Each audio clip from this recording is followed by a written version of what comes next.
campus de Lévis. Donc, il y a 2 campus à l'Université du Québec à Rimouski. Il y a plus d'étudiants maintenant du côté de Lévis que du côté de Rimouski, mais mon collègue est associé au campus de Lévis, membre associé au Centre interuniversitaire de recherche sur la science et la technologie, président aussi du comité de financement des universités et de la Fédération québécoise des professeurs et professeurs d'université, associé à la firme Stratégum. Son expertise de recherche est mise à profit au sein du conseil d'administration et du comité exécutif de l'UQAR et aussi officiellement, Martin, à l'Assemblée des gouverneurs de l'Université du Québec. Donc, il ne l'a pas inscrit, mais c'est quand même relativement prestigieux. Donc, l'Assemblée des gouverneurs aussi de l'Université du Québec. Au comité scientifique également de l'Institut national d'optique. On se souviendra en 2012-2013, qui était le premier conseiller du ministre de l'Enseignement supérieur, de la Recherche, de la Science et de la Technologie, Pierre Duchesne. Donc, Martin Maltais, qui va nous parler des règles de financement et des universités et de leur instrumentalisation.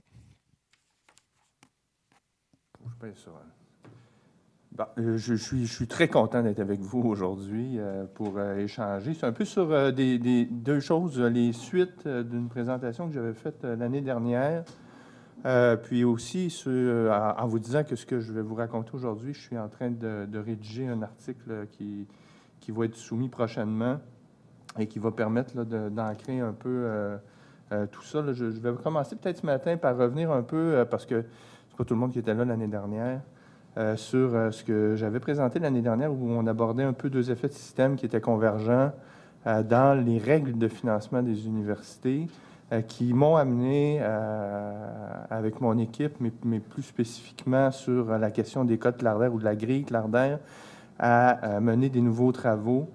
Puis, je vais essayer de vous présenter aujourd'hui les effets actuels d'une anomalie qu'on avait observée l'année passée, puis comment cette anomalie-là se structure puis évolue dans le temps. Puis aussi comment, en cours de la dernière année, j'ai commencé à mieux voir les liens entre plusieurs autres travaux qui existent là, présentement dans l'écosystème, notamment ceux de Musselin qui aborde toute la question des instruments. L'année dernière, je mettais en évidence le fait que la révision des codes Clardaire avait défavorisé structurellement parlant certaines disciplines par rapport à d'autres. Alors, dans les codes Clardaire, ce sont des codes de répartition d'une enveloppe financière qui est décidée politiquement annuellement. L'autre élément que je mettais en évidence, c'était que le mode de déclaration des coûts d'enseignement incluait dans certaines universités, puis pour certaines disciplines, des coûts de direction et de gérance qui venaient gonfler les coûts des disciplines. Alors, j'ai décidé, vous allez voir, là, de porter mon attention sur un truc très particulier aujourd'hui pour lequel je vais essayer de vous amener dans le fin détail pour vous expliquer ce qui se passe. Il faut comprendre là, que je suis président du comité sur le financement des universités, puis depuis peut-être une dizaine d'années, à peu près avec tous les pervers polymorphes qui œuvrent à l'intérieur de ça, dont Michel Lombriaco, qui est ici, a été le président fondateur. On conçoit tous que la seule réelle politique gouvernementale à l'égard des universités au Québec est de nature financière. Il n'y a pas d'autre intervention réelle qui est faite. Alors nous, c'est notre biais, c'est notre façon de regarder le monde, c'est à travers les règles de financement. On interprète les universités qu'à partir de cette paire de lunettes, ce qui correspond aux instruments un peu que Musselin et d'autres abordent, là, je vais vous en parler. Et on n'est pas tout seul, hein, parce que le Conseil ontarien de la qualité en enseignement supérieur affirme que les formules de financement sont les instruments les plus puissants dont disposent les gouvernements pour orienter les changements systémiques et le comportement institutionnel. Je me suis rapproché beaucoup depuis un an sur les travaux de la Coum puis de Gallet, notamment à partir de Musselin, là, qui disent que la notion d'instrument est l'idéal pour aborder les politiques. Pas l'idéal, en fait, c'est une des voies là, pour aborder la question des politiques. Cette notion propose, en fait, de porter l'attention de l'analyse de l'action publique sur les instruments de mise en œuvre, alors que les débats se concentrent généralement sur les objectifs qui sont annoncés puis les résultats qui sont obtenus. Alors là, on rentre dans les opérations internes. Cette dimension découlerait du fait que les instruments reposent sur une conception singulière de l'activité de l'organisation, puis pour les universités, de ce qu'est la science, de la manière de la reconnaître et de ceux qui sont habilités à la produire. Par exemple, Christine Musselin parle beaucoup là, dans ses travaux de l'effet des organismes subventionnaires pour orienter le développement institutionnel des universités, l'évaluation par les pairs, etc., etc. Yves Gingras aussi en parle, les collègues en parlaient un peu hier. Et ce qui découle de ça, c'est que ces instruments-là sont porteurs d'une vision du monde et d'une nouvelle forme de gouvernement du monde.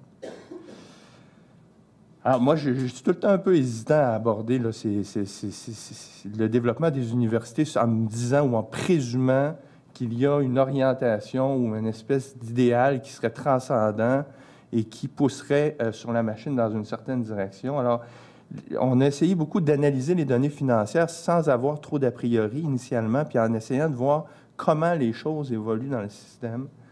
L'année dernière, j'en avais parlé, puis pour les travaux d'aujourd'hui, j'ai mis de côté, puis là, vous allez voir un certain nombre de postulats puis de choses que j'ai mis de côté de façon assez claire, là. Notamment, je n'aborderai pas la question du soutien à l'enseignement et à la recherche. Une simple et bonne raison.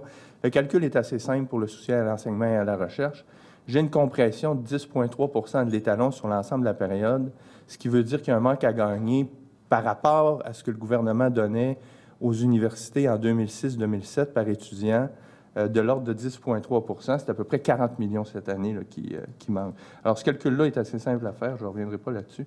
Je me suis centré sur la fonction enseignement. Et puis, j'ai isolé dans la fonction enseignement, qui est le plus gros de l'enveloppe financière, un seul élément qui est l'anomalie que j'avais relevée l'année passée, où on a soustrait 63 % des droits de scolarité pour établir la grille de pondération. Alors, je vais vous en parler rapidement. Là, je ne veux pas vous faire peur avec ça. Vous ne devez pas regarder tous les chiffres en détail. Ce qu'il faut comprendre de façon relativement simple, c'est que vous avez à gauche ici, mais là, l'écran, je ne peux pas tasser l'ordinateur, vous avez 23 codes Clardaire qui existent, qui ont été mis en place en 2006-2007. Avant, on en avait 11 des codes Clardaire. Alors, en 2000, quand on a commencé à financer les universités à 100 % à la fréquentation et on a enlevé la base historique, on a les universités qui avaient une base historique ont demandé en contrepartie une révision des codes Clardaire. Alors, on a, un comité s'est réuni, ils ont pris les données réelles observées pour l'année 2002-2003 et ils ont utilisé ces données-là pour établir une nouvelle grille de pondération qui a été mise en œuvre à partir de 2006-2007. Or, il y a un élément qui est très particulier dans la façon dont ils ont travaillé, puis c'est pour ça que je veux vous garder le grand groupe.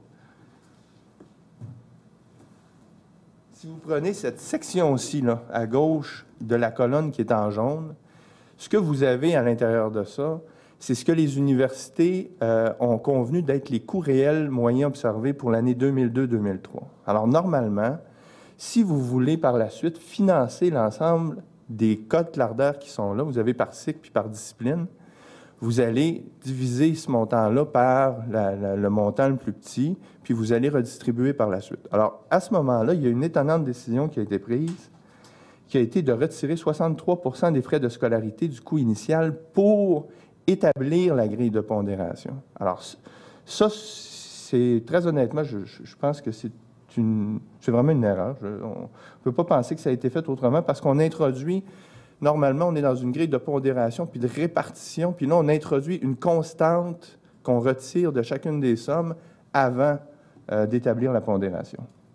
Je vais vous expliquer comme il faut ce qui se passe. Puis là, je suis reparti de l'année passée pour le clarifier. CO, là, c'est les coûts observés. A, B, C, c'est 3 disciplines différentes. Si vous avez une discipline qui vous coûte 2, l'autre 4, l'autre 10, puis vous avez des coûts réels de 2, 4, 10, ça pourrait être différent, mais l'idée étant ça.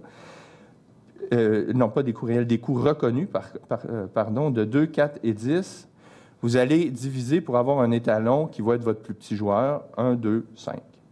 Après ça, vous allez dire, si moi j'ai 16 piastres à donner aux universités, la première va avoir 2, l'autre 4, l'autre 10. Après ça, si vous faites une compression, puis vous descendez à 15 piastres, la première va avoir 1,88, l'autre 3,75, l'autre 9,38. Ça va. Alors, ce qui s'est étonnamment passé, c'est qu'on a pris les coûts observés et on a retiré un montant. Alors, c'est comme si vous preniez, puis là, j'ai donné un cas de figure plus radical pour bien comprendre ce qui se passe. Si vous avez les mêmes disciplines avec les mêmes coûts observés, puis vous enlevez une constante du montant observé. Vous enlevez 1 pièce à chacun. Vous vous ramassez avec des coûts reconnus de 1 dans le cas A, de 3 dans le cas B et de 9 dans le cas C. Ce qui veut dire que votre étalon va être 1, 3, 9. Si vous avez le même 16 pièces à distribuer, votre discipline A va se ramasser avec 1,23 et étonnamment, votre discipline C va se ramasser avec plus d'argent que les coûts observés initialement. Et là, si vous avez une croissance du financement de 2 piastres sur 16 piastres, votre discipline A va avoir toujours moins d'argent que ses coûts réels initialement déclarés. Et là, votre discipline C, elle va être prospère. Hein? Et si vous faites une compression par rapport au montant que vous aviez initialement, vous allez être encore dans un contexte où C va toujours avoir plus d'argent et A va avoir presque la moitié des coûts observés initialement. Alors là, je n'aborderai pas l'autre phénomène que je mettais en évidence l'année dernière, qui était le fait que certaines disciplines, notamment de type C, ne déclarent ou surfacturent ou surdéclarent les coûts réels de l'enseignement. Ça veut dire que même si certaines disciplines C affichent 10 comme coût d'enseignement, dans la vraie vie, c'est 8. Ce qui vient encore plus gonfler les revenus pour ces disciplines-là. Alors, quand on applique ça, alors ce qu'on a fait, c'est pas compliqué, là, on a retiré la ligne sans, c'est le travail que j'ai fait, sans retirer le montant des frais de scolarité, le 63 %, et on observe des écarts entre la pondération gouvernementale depuis 2006-2007 et celle qui aurait dû normalement s'appliquer si on n'avait pas fait cette incrémentation-là un peu absurde. Je pense très sincèrement que c'est juste une incompétence, là. Alors, vous avez l'écart pour chacun des cotes lardaires par rapport à la décision gouvernementale. Et cet écart-là, vous voyez que tout le monde est dans le positif, là, mais vous allez comprendre que quand c'est une enveloppe qui est décidée politiquement, on se ramasse dans autre chose. Puis vous voyez qu'il y a des très grands gagnants qui sont essentiellement des disciplines médicales au 3e cycle, au 2e cycle, et plus on descend, là, moins l'écart se fait sentir. Alors, il faut comprendre que les calculs que je vous présente ne considèrent pas un certain nombre de paramètres. J'ai vraiment pris des décisions pour isoler au maximum l'effet de cette anomalie-là. Donc, j'ai pris l'enveloppe totale de fonctionnement 2016-2007. J'ai recalculé l'étalon pour la formule actuelle en retenant la fréquentation d'une seule année. Je n'ai pas fait la moyenne mobile des 3 années précédentes parce que ce que je cherchais à avoir, c'était juste une comparaison équivalente. Alors, j'ai pris l'année 15-16 pour laquelle j'avais les données. Et j'ai recalculé l'étalon pour la formule corrigée de façon à avoir les deux comparables en ayant là, des données équivalentes là, puis standardisées. Puis j'ai calculé le surplus ou le manque à gagner par discipline là, selon le cas. J'ai mis manque, pas de parenthèse, puis surplus entre parenthèses, mais ça devrait être l'inverse, le manque est entre parenthèses. Il y a des postulats que j'ai faits à l'intérieur de ça. J'ai postulé que les déclarations des universités sur les coûts réels moyens observés sont valides puis correctement faites. Je n'ai pas considéré l'effet direction et gérance, ce que je vous disais, puis j'ai pris aucune considération que certains coûts sont clairement des approximations convenues. Si vous allez voir, là, je l'avais dessus ici. Ouais. Si vous allez voir ici, à gauche, dans ça ici, là, si vous regardez le 3e cycle en haut, vous allez voir qu'étonnamment, médecine dentaire, médecine vétérinaire, optométrie, toutes ces disciplines au 3e cycle, incluant sciences pures, coûtent exactement le même prix par les étudiants équivalents à temps plein. Alors, c'est sûr qu'il y a de l'arbitraire, puis il y a de l'approximatif. Là, il va falloir vérifier éventuellement avec les gens qui étaient sur ce comité-là. Alors, je n'ai pas fouillé ou documenté davantage ces affaires-là. J'ai postulé que la job avait bien été faite. Les coûts réels moyens observés croîtront ou diminueront selon une géométrie proportionnelle. Un des postulats de cette formule-là, c'est qu'il n'y a pas d'écart qui se creuse entre les disciplines dans le temps, dans les coûts réels qu'on observe. Tu déclares une affaire une année, ça se pourrait que ça change l'année prochaine, puis que tes coûts réels soient différents. La formule postule, puis j'ai postulé la même affaire, que ça varie de façon géométrique. La diminution du financement de certaines disciplines, parce que si, dans ce que je vous ai montré, j'ai un définancement de certaines disciplines, à l'intérieur du système, on pourrait penser qu'il va y avoir des ajustements, puis que le monde va s'organiser pour vivre avec les revenus qu'ils ont. Ce qui veut dire qu'ils vont soit réduire la qualité, réduire leurs coûts, ou trouver des façons d'être plus efficaces ou efficients dans leur offre de service.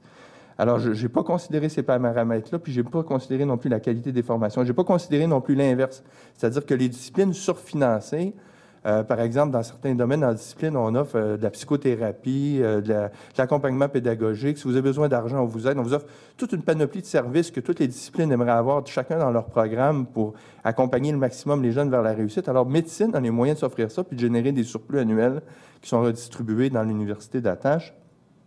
Alors, je n'ai pas considéré ces éléments-là. Je n'ai pas considéré non plus l'effet lié à l'augmentation soudaine, vous ne le voyez pas, mais il y a le code 23 médecins résidents qui a été modifié en cours de route. Et ça augmente la valeur des médecins résidents alors que les enveloppes n'ont pas été ajustées proportionnellement. Aucune considération non plus de l'inflation. La valeur de l'étalon dans la formule actuelle diminue de 11 % sur l'ensemble de la période. Alors, il faudrait faire un ajustement proportionnel puis croiser les deux affaires pour avoir une lecture claire. On finirait probablement quelque part à un manque à gagner pour tout le monde d'à peu près 11 % dans toutes les disciplines qui s'ajouteraient à ce que je vous montre aujourd'hui. En fait, tous les postulats que j'ai faits font en sorte que si je les considère, ça va juste accentuer nécessairement avec ce que je viens de vous décrire, l'effet qu'on observe ici. Ça veut dire que le réel est nettement plus prononcé que les résultats que je présente. Alors là, je voulais vous le faire peut-être sous forme striptease, y aller université par université, discipline par discipline, mais là, bon, ça fait 10 ans que je travaille là-dessus, les striptease, c'est fini. Alors, par domaine disciplinaire, par clair d'heure, là, vous avez les surplus puis les manques à gagner. Vous remarquez, là, en vert, là, c'est les grands gagnants. Vous voyez que deuxième, troisième cycle, dans toutes les disciplines, on est gagnant pour cet élément-là de la formule. Il faut le préciser, là, parce qu'après ça, il faudrait appliquer une compression de 11 % puis d'autres variables. Et dans plusieurs cours au premier cycle, on est perdant. Et les cours les plus perdants, vous les avez là, sciences infirmières, pharmacie. Probablement que M. Gaétan-Barrette serait content de définancer pharmacie. Vous avez mathématiques, vous avez informatique, vous avez sciences humaines et sociales, éducation, administration et lettres. Et là, vous comprendrez que ça a un effet par université. Et là, vous avez les gagnants puis les perdants. Alors, Joanne Jean, Rouen-Noranda est la seule qui n'a pas gagné puis pas perdu. Alors, les perdants, vous avez Bishop, Concordia. Là, vous avez les montants là, du manque à droite complètement, puis la part relative de la subvention de fonctionnement que ça représente. Alors, pour Bishop, normalement, Bishop devrait avoir 7,4 % de plus d'argent s'il n'y avait pas eu cette anomalie-là. Pour Concordia, là, on parle d'1,9 % ou 3,4 millions. Vous avez les gagnants, là, Laval, McGill, Montréal. Vous voyez qu'il y a des gagnants plus gagnants que d'autres et vous devinez déjà quelle université, sans même voir les données, vous auriez pu fermer vos yeux avant, savoir quelle université est la plus gagnante de cette opération-là. On y est aujourd'hui. HEC est perdant, Polytechnique est gagnant, Sherbrooke est gagnant. En fait, toutes les universités avec faculté de médecine, les universités de génie sont toutes gagnantes. Vous avez l'ENAP, étonnamment. Louis, vous êtes gagnant dans cette opération-là. L'INRS, excessivement gagnant. C'est vrai, l'INRS, c'est la plus gagnante de la gang, juste avant McGill. Et vous avez la grande perdante, qui est la TELUC. Alors, pour vous donner une idée, là, ça représente quand même, là, moi, j'ai commencé à compter ça en nombre de profs. 1 500 000, c'est 15 profs pour la TELUC qui manquent sur un bassin d'à peu près 70 profs. C'est énorme comme manque à gagner qui est redistribué dans le reste de l'écosystème. En fait, ce qui est étonnant dans cette analyse-là, c'est cette modification ou cette norme réglementaire-là entre à l'intérieur du système universitaire et modifie la redistribution de l'argent. Et je suis rendu étonné que ça entre directement en phase avec ce qu'on observe en France, ce qu'on observe un peu partout ailleurs, ou ce qu'on met en relation souvent avec des données qui sont moins quantitatives ou empiriques, puis qui ne touchent pas si directement à ça. On est souvent dans des analyses de morphologie ou de grands groupes financiers ou de grandes répartitions ou de modification des pratiques. Là, on est dans une incrémentation d'une formule qui pèse, hier je donnais l'analogie, quand on pèse sur une poche qui est un peu dans le vide, puis tranquillement, pas vite, on met un peu de poids, inévitablement, à un moment donné, ça finit par tomber. Et probablement qu'on regarderait l'évolution des effectifs et qu'on verrait une croissance dans les domaines qui sont désormais surfinancés par rapport aux coûts réels moyens observés, par rapport aux domaines sous-financés par rapport dans les coûts réels moyens observés. C'est sûr que ça influence le développement interne des universités. Et ce qui est étonnant, c'est aussi le fait qu'au cours des années 2000, Musselin dit que les écarts ne sont pas seulement, en parlant des effets qui sont observés ailleurs, seulement évalués, étalonnés puis rendus visibles, ils sont aussi accentués par la répétition des mises en compétition et la multiplication des épreuves, parce qu'elle parlait des grands concours, des organismes subventionnaires et tout ça. Moi, ce qui me fascine, c'est de constater que non seulement ces processus-là se déroulent via les organismes subventionnaires, mais même ils sont induits, en tout cas au Québec à tout le moins, à l'intérieur même des règles de financement des universités. Et probablement par... écoutez, je n'ose pas penser que c'est fait de façon volontaire. Il y a quelques observations probablement qu'il faut faire sur ces données-là qui sont assez claires. La façon dont les compressions ont été appliquées ont généralement des effets plus marqués dans certaines disciplines, dans certaines régions, dans certaines universités, certains cycles de formation et aussi selon la langue d'études. Ce que je vous ai montré comme données a un impact de définancement disciplinaire et de surfinancement disciplinaire malgré les compressions, ce que je vous ai expliqué tout au long de la chaîne alimentaire. Et les disciplines, maintenant, on peut les identifier. La deuxième observation qu'on peut faire sur ces données-là, c'est qu'il y a un effet de financement régional. Certaines universités sont avantagées par rapport à d'autres. Les universités montréalaises sont avantagées, incluant Longueuil dans le cas de Sherbrooke, à Québec aussi, incluant Lévis, par rapport à toutes les autres. Sherbrooke, pour la région de Sherbrooke, ça reste à valider. Là, il faudrait voir comment la morphologie se fait, mais toutes les autres sont plutôt définancées en termes régionaux. Alors, c'est de l'argent qui, normalement, serait retrouvé dans la région, aurait soutenu aussi de l'activité économique. Là, elle n'est pas là. Elle est concentrée dans les centres urbains. Il y a un effet université. Le fait de favoriser certains domaines disciplinaires puis certains cycles de formation, inévitablement, va favoriser certaines universités davantage que d'autres. Ça veut dire qu'on surfinance certaines universités par rapport même aux coûts réels moyens observés et on définance certaines autres universités par rapport aux coûts réels moyens observés. Et ça, on les a. La quatrième observation, c'est qu'il y a un effet de cycle de formation. Deuxième, troisième cycle sont surfinancés par rapport aux coûts réels moyens observés. Et le premier cycle est définancé à l'heure actuelle dans l'ensemble des universités au Québec. Alors, les universités qui n'ont pas un gros patrimoine de deuxième et troisième cycle sont nécessairement définancées par rapport à... Tout ça va ensemble, hein, c'est un tout. Dernière observation, il y a un effet linguistique. Le fait de favoriser davantage et géographiquement certaines universités, puis certains cycles de formation, puis certains domaines disciplinaires favorise les étudiants qui étudient en langue anglaise au Québec davantage que ceux qui étudient en langue française. Parce que les étudiants qui étudient en langue française sont généralement au premier cycle, dans les universités régionales et pas dans les domaines disciplinaires, toute proportion gardée relativement parlant, qui sont les plus payants. Ce qui veut dire qu'on se retrouve dans un effet linguistique que je suis sûr que... L'idée n'est pas de partir une guerre linguistique, là, mais il y a cet effet-là qui est là, puis je ne peux pas faire semblant qu'il n'est pas là. À mon sens, ce qui se passe là-dedans, c'est quelque chose qui me dérange profondément à moi. L'hypothèse d'une volonté effective, moi, j'ose pas l'envisager. Un, parce que ce serait prêter trop d'intelligence aux gens qui ont pris les décisions. Et deux, ce serait embarquer dans quelque chose sur lequel je n'ai pas de prise. J'aime mieux m'imaginer qu'on est dans une simple incompétence. Et ce scénario-là, à mon sens, il est plus inquiétant encore parce que ça met en relief la légèreté des décisions qui sont prises par les décideurs lorsqu'ils prennent les décisions.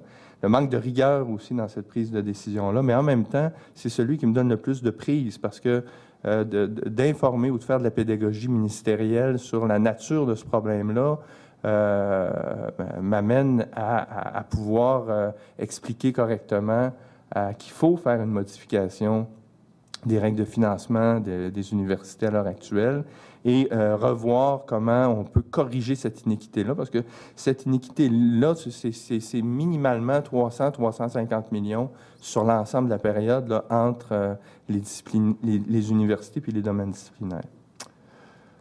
Voilà. Question.